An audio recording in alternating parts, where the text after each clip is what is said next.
Good morning students.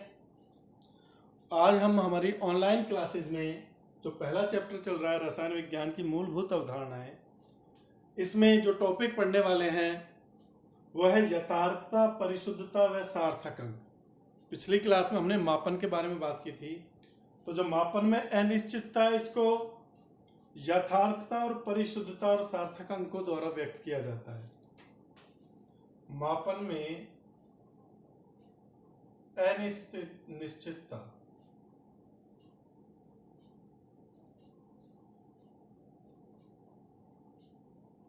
मापन में जो अनिश्चितता है वो किस किस के द्वारा व्यक्त की जाती है?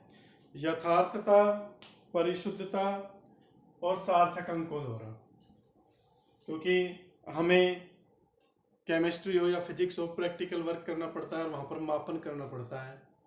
तो उस मापन में यथार्थता क्या है?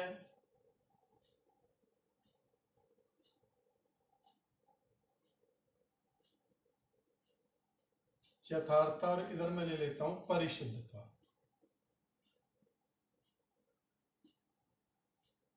यथार्थता को बोले तो एक्यूरेसी,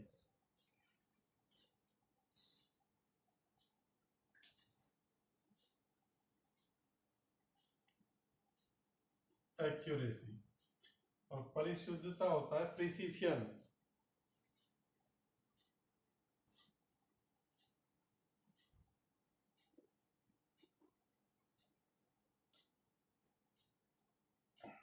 दोनों क्या हैं?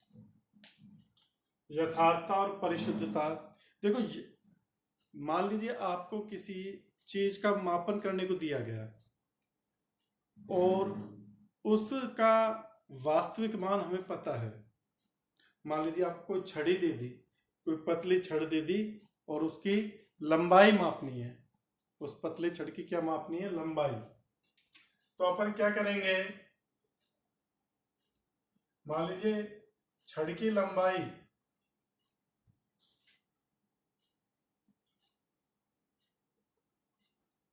पता है हमको कि 9.8 मिलीमीटर है। तो पतली छड़ है, उसकी लंबाई क्या है? 9.8 मिलीमीटर। ये वास्तविक मान है, जो छड़ की वास्तविक लंबाई है, वास्तविक मान। अब स्टूडेंट्स को ये मेजर करने के लिए दी, तो कोई स्टूडेंट मापता है तो कुछ ना कुछ त्रुटि होती है उससे। आपका स्केल कैसा है इस पर भी फर्क पड़ता है। स्केल में कोई त्रुटि हो, स्टूडेंट से गलती हो जाती है, थोड़ा हिल जाता है स्केल। तो मान लीजिए कोई स्टूडेंट मापता है तो उसकी आती है 9.6, कोई मापता है उसकी आती है 9.7, किसी स्टूडेंट की 9.8 भी आती है, किसी की 9.9 भी चली जाती है, किसी की 10 ही हो जाती है। तो इसमें आपसे कहा जाए कि बताओ किसने सबसे अच्छा मापन किया है, किसका सही मापन है, तो आप सीधा कहोगे 9.8 जिसका है। क्योंकि वास्तविक मान भी क्या है? 9.8। और आपने जो प्रायोगिक मान किया है, प्रायोगिक मान, ये सारे क्या है? प्रायोगिक मान। प्रयोग से आप प्रयोग कर रहे हो, आप माप रहे हो। तो प्रायोगिक मान की वास्तविक मान से देखो समीपता सबसे ज्यादा है 9.8 में। तो इस वाले को, इस मान को आप क्या कहोगे? ये यथार्थ मान है। कैसा मान है? यथार्थ, एक्यूरेट। सबसे ज्यादा यथार्थता इसमें है, बिल्कुल पास है, क्लोज है। तो यथार्थता का मतलब क्या है? किसी भी राशि की सही माप की तुलना मानक या मान्य मान से करने को क्या बोलते हैं? यथार्थता। किसी भी राशि की सही माप की तुलना मानक मान से करने को या वास्तविक मान से करने को क्या बोलते हैं? यथार्थता। या फिर ये भी कह सकते हैं यथार्थता किसी विशिष्ट प्रायोगिक मान की वास्तविक मान से समीपता को प्रदर्शित करती है। तो इसकी डेफिनेशन क्या होगी? तो आपको ये समझ में आ गया यथार्थता क्या होती है? वह प्रायोगिक मान जो वास्तविक मान से समीपता को प्रदर्शित करता है, वही क्या होती है? यथार्थता।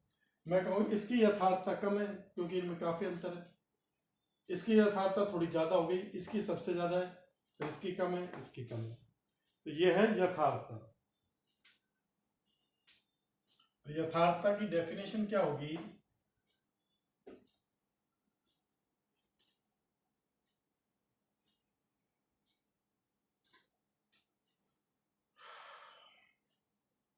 यह किसी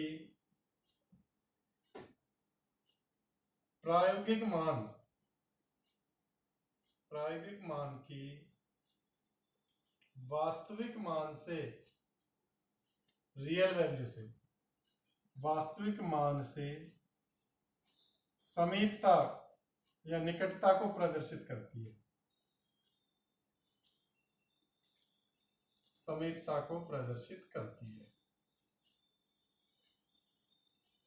ठीक है, यूं भी कह सकते हैं किसी भी राशि की सही माप, किसी भी राशि की माप की तुलना, माप की तुलना मानक या वास्तविक मान से करना, मान से करना, वो कहलाता है यथार्थता।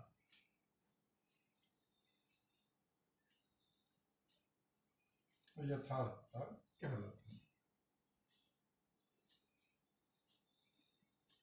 ये तो हो गई यथार्थता। अब आता है परिशुद्धता, प्रिसिशन। परिशुद्धता क्या होती है कि आप एक ही प्रयोग को बार बार दोहराते हो और आपको समान मान प्राप्त होते हैं, तो उसी को अपन क्या बोलते हैं? प्रिसिशन या परिशुद्धता। मान लो अभी जैसे एग्जांपल लिया था कि लंबाई कितनी थी, 9.8 मिलीमीटर थी। अब एक ही स्टूडेंट इस प्रयोग को दोहराता है तो एक बार तो 9.9 मिलीमीटर आता है, दूसरी बार 9.8 आता है और तीसरी बार 9.9 आता है। तो इसका मतलब उसने 3 बार एक प्रयोग को दोहराया, 3 बार मापी लंबाई, तीनों बार देखो मानों में समीपता है, एक ही वैल्यू प्राप्त हो रही है। इसका मतलब उसके प्रयोग में क्या है? परिशुद्धता है। प्रयोग वो पूरा सही कर रहा है, परिशुद्धता है। तो एक ही प्रयोग को बार बार दोहराने पर जो समान मान प्राप्त होते हैं तो उसी को अपन क्या बोलते हैं? परिशुद्धता। मतलब परिशुद्धता है जो विभिन्न मापनों के सामीप्य को प्रदर्शित करती है। परिशुद्धता क्या करती है? विभिन्न मापनों के सामीप्य को प्रदर्शित करती है।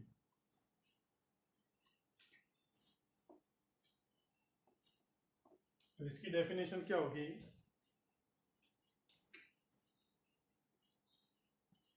परिशुद्धता विभिन्न मापनों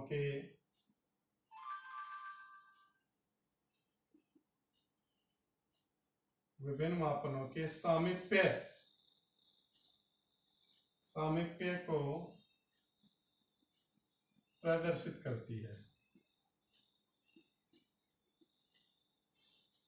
या यूं कह सकते हैं, एक ही राशि का मान ज्ञात करने में,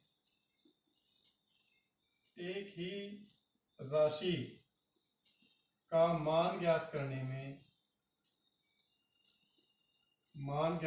में प्रयोग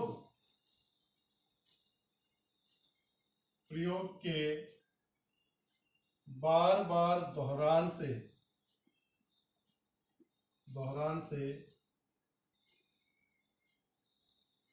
समान मान प्राप्त हो,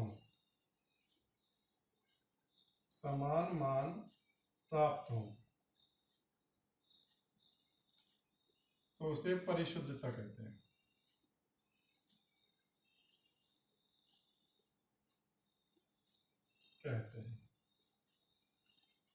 तो परिशुद्धता और यथार्थता में अंतर पता लगा। यथार्थता तो क्या है? प्रायोगिक मान का वास्तविक मान से समीपता।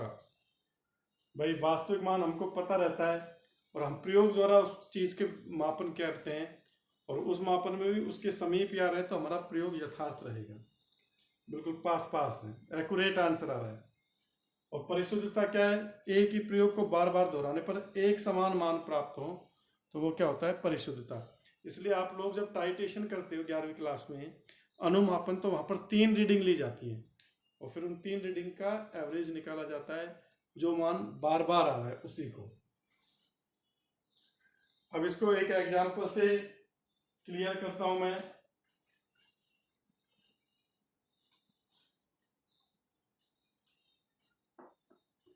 एक एग्जांपल ले रहे हैं जिससे इन दोनों को ही क्लियर करेंगे।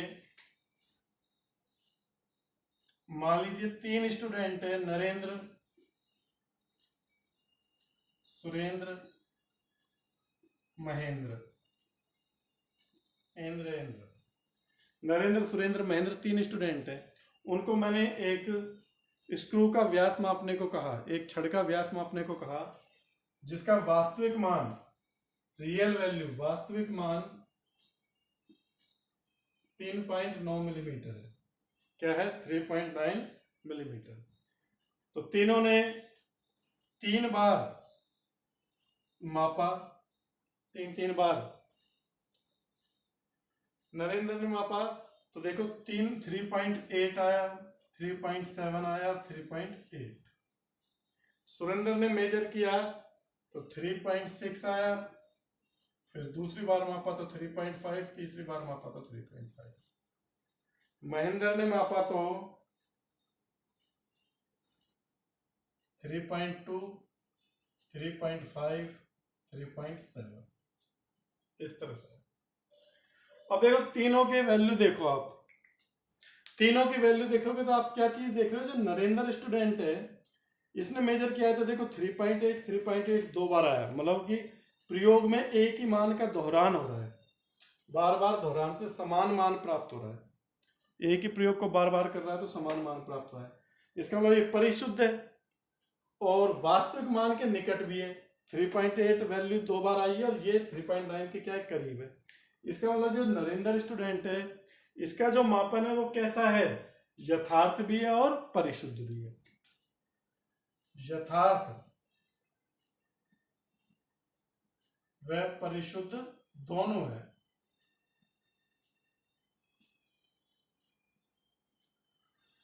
क्योंकि वास्तविक मान के निकट भी वैल्यू आ रही है और बार बार प्रयोग को दोहराने से समान मान भी प्राप्त हो रहे हैं। इसका देखें सुरेंद्र का, तो देखो 2 बार 3.5, दोनों बार 3.5 आया, तो मतलब इसका परिशुद्ध तो है, प्रयोग को बार बार दोहराने से समान मान प्राप्त हो रहा है, लेकिन वास्तविक मान से क्या है? दूर है। इसका मतलब इसमें यथार्थता नहीं है, परिशुद्धता है। तो ये वाला जो सुरेंद्र ने प्रयोग किया ये कैसा है? परिशुद्ध मापन है, परिशुद्ध है, यथार्थ नहीं।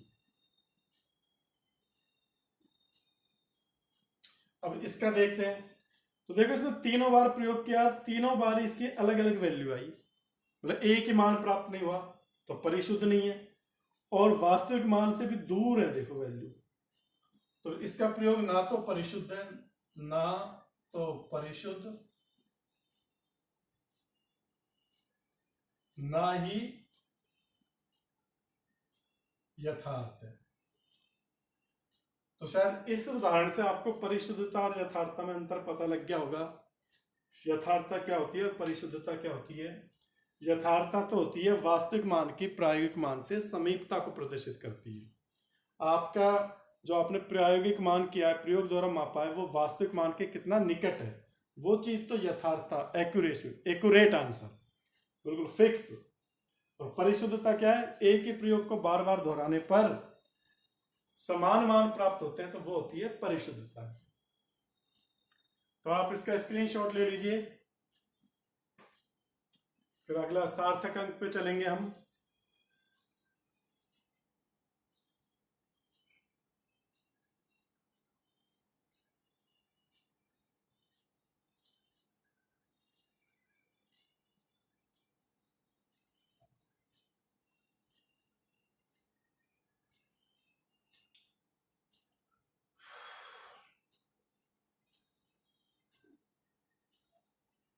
हाँ भाई, स्क्रीनशॉट ले लिया। अब देखते हैं सार्थक अंक।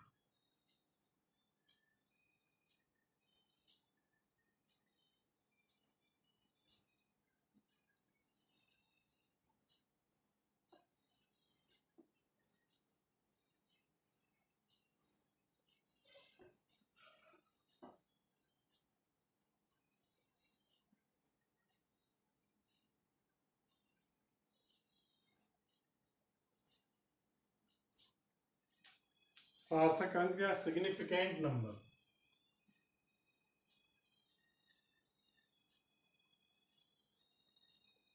Significant figure.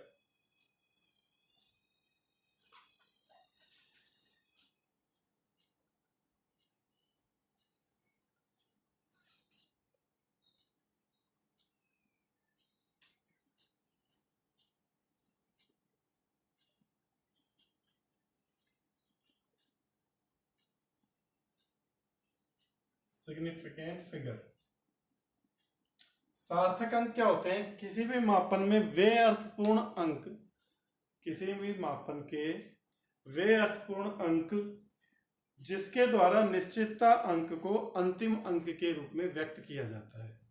निश्चितता अंक को क्या हो? अंतिम अंक के रूप में व्यक्त किया जाता है। मतलब जैसे देखो, कोई मापन में आपका मान 40 आ रहा है, तो 40 का अर्थ क्या है कि 39 से ज्यादा है और 41 से कम, 39 से 41 के बीच। तो यहां पर त्रुटि ±1 की हो गई। 40 का मतलब क्या है? 39 से तो ज्यादा और 41 से कम। और इसी मान को मैं यूं लिख देता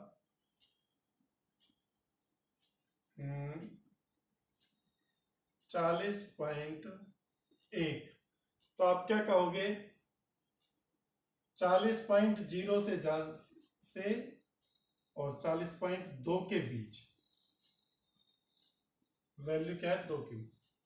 40.0 से 40.2 के बीच का मान है ये। तो यहां पर आप देखो त्रुटि ±0.1 की हो गई, तो त्रुटि कम हो गई।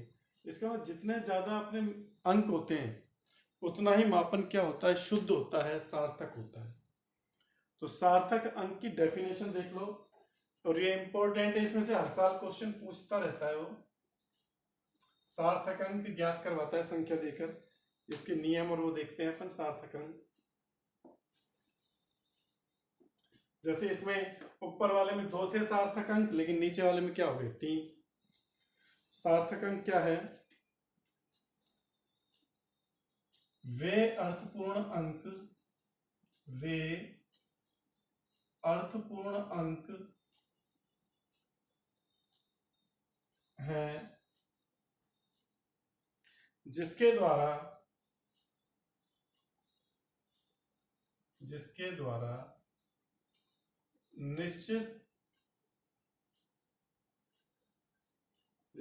निश्चितता अंक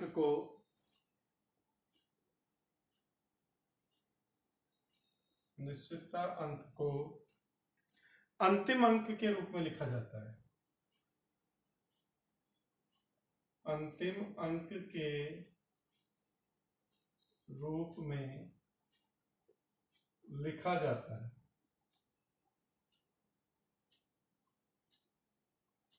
जैसे यूं भी कह सकते हैं, किसी सुव्यवस्थित मापन से प्राप्त संख्या में सम्मिलित निश्चित अंक व एक अनिश्चित अंक का योग। लास्ट वाली डिजिट क्या होती है? अनिश्चित होती है। अभी अपन ने देखा था 40 में, मैंने कहा था 39 और 41 के बीच, तो लास्ट वाली डिजिट अनिश्चित थी। और ऐसे 40.1 कहा तो 40 और 40.2 के बीच, तो उसमें भी लास्ट वाली डिजिट। तो निश्चित, सम्मिलित निश्चित अंक और एक अनिश्चित अंक का योग ही क्या कहलाता है? सार्थक अंक कहलाते हैं। अब सार्थक अंक ज्ञात करने के लिए कुछ नियम है। जैसे आपसे कहा जाए बताओ 100 में कितने सार्थक अंक है, या 1.001 में कितने सार्थक अंक है, कुछ भी क्वेश्चन आ सकता है, संख्या देकर, मापन देकर वो पूछ सकता है। तो इसके लिए हमें क्या है? नियम पता होने चाहिए। इसके लिए कुछ नियम है, उन नियमों से हम ज्ञात करते हैं। नियम तो देखो, सबसे पहला नियम तो क्या है?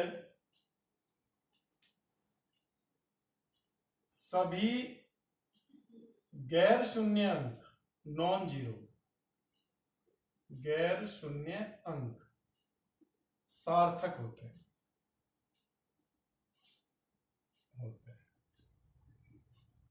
सभी गैर शून्य अंक क्या होते हैं? सार्थक होते हैं। जैसे उदाहरण के लिए 124 है तो इसमें 3 सार्थक अंक है, 3 सिग्निफिकेंट फिगर है, 3 SF। या 0.01 है तो इसमें एक ही रहेगा, इसमें एक सिग्निफिकेंट फिगर है। SF कितना है? 1। तो शून्य का छोड़ के जितने भी अंक है वो क्या होते हैं? सार्थक। अब शून्य सार्थक अंक हो भी सकता है और नहीं भी, इसके लिए रूल है कि शून्य कब तो सार्थक होगा और कब सार्थक नहीं होगा।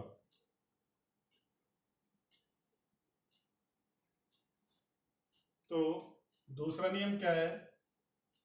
जैसे यहां पर 1 है, प्रथम गैर शून्य नॉन जीरो, प्रथम गैर शून्य अंक से पहले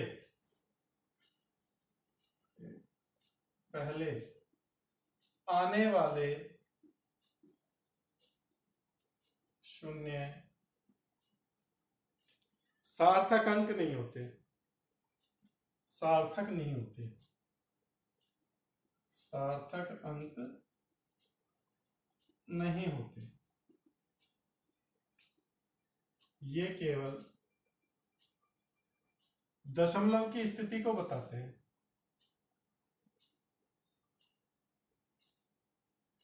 ये केवल दशमलव की स्थिति को बताते हैं।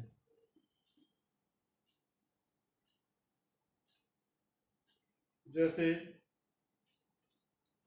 0.0058 तो इसमें सार्थक अंक बस 2 ही है, ये दोनों गैर शून्य अंक से पहले आने वाले शून्य सार्थक नहीं होंगे। तीसरा नियम क्या है? इसको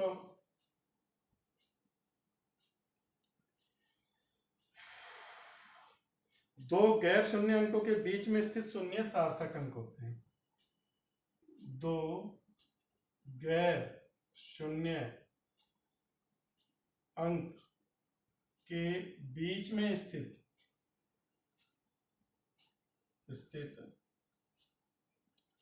शून्य सार्थक अंक होते हैं।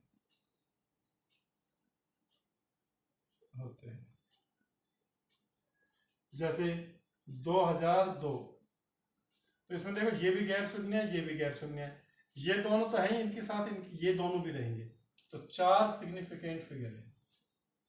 तो समझ में आया शून्य कब आपका सिग्निफिकेंट फिगर होगा। इसके बाद देखिए चौथा नियम। चौथा नियम क्या है? किसी अंक के दाईं ओर या अंत में आने वाले शून्य क्या होते हैं? सार्थक होते हैं, लेकिन वो दशमलव के दाईं ओर स्थित होने चाहिए।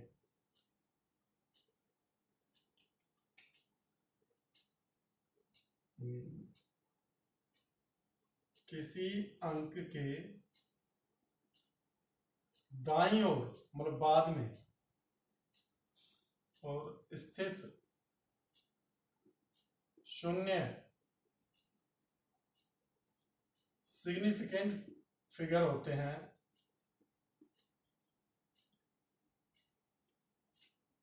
दाईं ओर या अंत में स्थित शून्य क्या होते हैं? सिग्निफिकेंट फिगर होते हैं, लेकिन वे दशमलव के दाईं ओर होने चाहिए,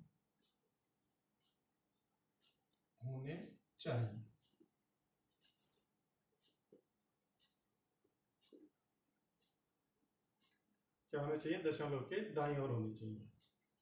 और दशमलव विहीन संख्याओं में नॉन डेसिमल दशमलव विहीन संख्या में दाईं ओर के शून्य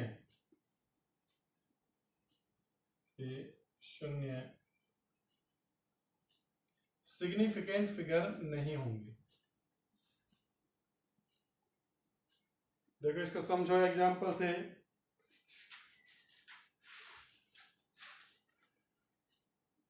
जैसे एग्जाम्पल देखो 0.200 ये संख्या दी गई है, तो इसमें देखो ये दशमलव वाली है और दशमलव के दाईं ओर है जीरो और इस गैर शून्य के भी दाईं ओर है, तो ये शून्य भी सार्थक अंक है। यहां पर 3 होंगे सिग्निफिकेंट फिगर। सिग्निफिकेंट फिगर कितने हैं? 3 है। इसमें रूल है ना, किसी अंक के दाईं ओर स्थित, अंक के दाईं ओर स्थित, पर वो दशमलव के भी दाईं ओर होने चाहिए दशमलव वाली संख्याओं के लिए। या ये संख्या है 23.500, तो 1 2 3 4 5 5 है सिग्निफिकेंट फिगर। और मान लीजिए ये संख्या है 23,500, तो इसमें सिग्निफिकेंट नंबर कितने होंगे? देखो ये गैर शून्य अंक है, ये होगा, ये होगा, ये होगा, पर ये नहीं होंगे दशमलव विहीन संख्याओं में। इसमें कहीं दशमलव नहीं है, तो दाईं ओर के शून्य सिग्निफिकेंट नहीं होते, तो केवल 3 ही होंगे यहाँ। तो ये रूल आपको ध्यान में रखने हैं। और देखिए और रूल इसके,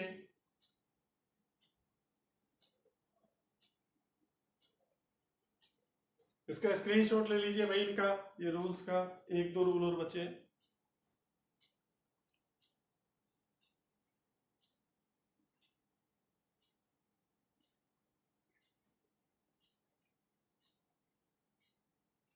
और देखिए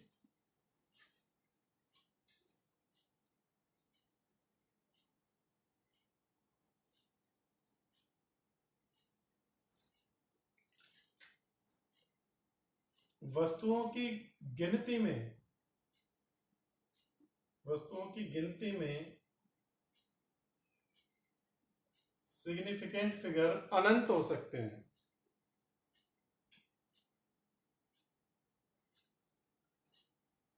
यार अनंत हो सकते हैं, वो आपके लिखने पर डिपेंड करेगा कि आप उसको कैसे लिख रहे हो, आप उसको कैसे लिख रहे हो। जैसे मान लीजिए कोई संख्या 23 है, अब खाली 23 लिखा तो 2 होंगे, 23.0 लिख दिया तो 3 हो जाएंगे, 23.00 लिख दिया तो 4 हो जाएंगे, 23.000 लिख दिया तो 5। तो आप दशमलव लगा के पॉइंट ये 00 लगा दो, तो आपके सार्थक अंक बढ़ते जाएंगे, क्योंकि दशमलव के दाईं ओर के शून्य क्या होते हैं? सार्थक होते हैं। दशमलव के दाईं ओर के शून्य क्या होते हैं? सार्थक होते हैं, तो इस वजह से ये सार्थक है।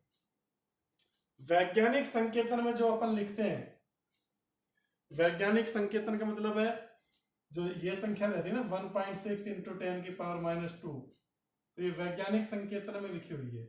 इसे भी बताऊंगा मैं अगली क्लास में। वैज्ञानिक संकेतन में कैसे लिखा जाता है? संख्या को एक अंक के बाद दशमलव के रूप में लिखा जाता है। कोई भी सामान्य संख्या को जब अपन एक अंक के बाद दशमलव के रूप में लिखते हैं, तो उसी को अपन क्या बोलते हैं? वैज्ञानिक संकेतन। शॉर्ट में बोले तो n × 10⁻n के रूप में, इसी को बोलते हैं वैज्ञानिक संकेतन। तो वैज्ञानिक संकेतन में जो केवल संख्याएं क्या होंगी? सिग्निफिकेंट फिगर होंगी, इनको काउंट नहीं करते, ठीक है ना। वैज्ञानिक संकेतन में जो घात 10 की घात रहती हैं उनको काउंट नहीं करते सार्थक अंक में, केवल जो बगल में संख्या लिखी रहती है एक अंक के बाद दशमलव लगा रहता है, उन्हीं को सार्थक अंक के रूप में लिखते हैं हम, ठीक है भाई। तो ये आपका क्या हो गया? सार्थक अंक हो गए कि सार्थक अंक किस प्रकार ज्ञात किए जाते हैं, ये उनके रूल्स हो गए। मैंने एग्जाम्पल भी दिए, तो आप इसके क्वेश्चन करना। हर साल एक कोई संख्या दे देता है और उसमें सार्थक अंक पता करवाता है, तो ये 6 रूल है, 6 रूल आपको याद में रखने हैं। सीधी सी बात है, सारे गैर शून्य अंक सार्थक है।